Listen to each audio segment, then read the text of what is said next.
पांडेसाहेब जनमंच यांच्या उपस्थितीत आणि आजचे प्रमुख वक्ते ॲडव्होकेट अविनाश काळे, जे विदर्भासाठी नेहमीच त्यांचं श्वासातला एक प्रकार म्हणजे काय, विदर्भ वेगळा झालाच पाहिजे यासाठी त्यांची असली जी काही असते तकतक, त्या दृष्टीने आपण एकत्र आलेले आहोत.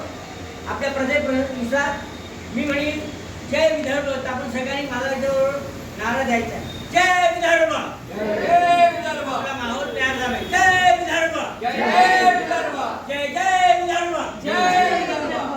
त्या ठिकाणी इंदुकर साहेब यांचं स्वागत माझे मित्र पप्पू केसकर करतील असेल कारण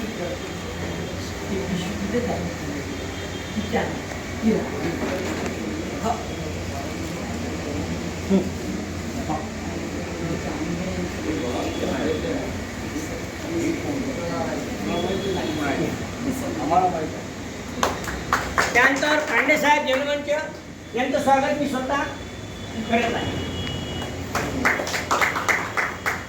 त्यानंतर आजचे प्रमुख अतिथी किंवा मुख्य वक्ते ॲडव्होकेट अविनाश काळे यांची नात तिच्यापर्यंत विदर्भ पोहोचला पाहिजे म्हणून तिला मी देत आहे जबाबदारी की तिने आबाचं स्वागत करायचं.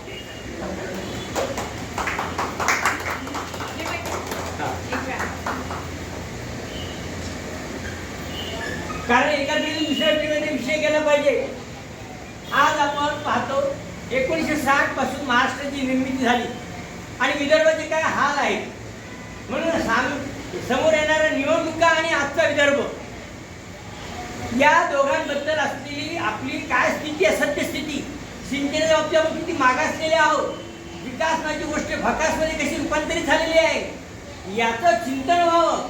आणि आगामी निवडणुकीच्या दृष्टीने जे राजकीय पक्ष आहेत त्यांनी त्यांच्या जाहीरनाम्यामध्ये वेगळा विदर्भ झालाच पाहिजे असा आग्रह करण्यासाठी आपल्याला हे आंदोलन या पद्धतीने वाढवावं लागेल. या निमित्ताने आपल्याला चिंतन करायचं आहे. या बाबतीत नेहमी माहितीच्या अधिकाराखाली पुढे फिर्याद दाखल करून आमचे दादासाहेब सरकारच्या नेहमी मागे लागतात. आणि विदर्भाचं बोलायचं तर विदर्भाचा इतिहासाकडे बघून पाहिलं तर विदर्भाचा इतिहास फार रंजक आहे. महाभारत आणि रामायणामध्ये सुद्धा विदर्भाचा उल्लेख आढळतो. पंगंडेपूर येथील राजकन्या रुक्मिणी माता हिचा सुद्धा विदर्भ कन्या म्हणून अभाव झालेला म्हणजे उल्लेख झालेला आहे. भोसल्यांच्या नागपूरच्या भोसल्यांच्या काळात सुद्धा विदर्भाचा आणि मध्य प्रांताचा उल्लेख त्यात आढळून येतो. आणि विदर्भाच्या स्वतंत्र विदर्भाच्यासाठी बरेचदा शिफारशी झालेल्या आहेत. 1888 मध्ये इंग्रज कमिशनर यांनी सुद्धा स्वतंत्र विदर्भात राज्य झालं पाहिजे अशी शिफारस करून ठेवलेली होती.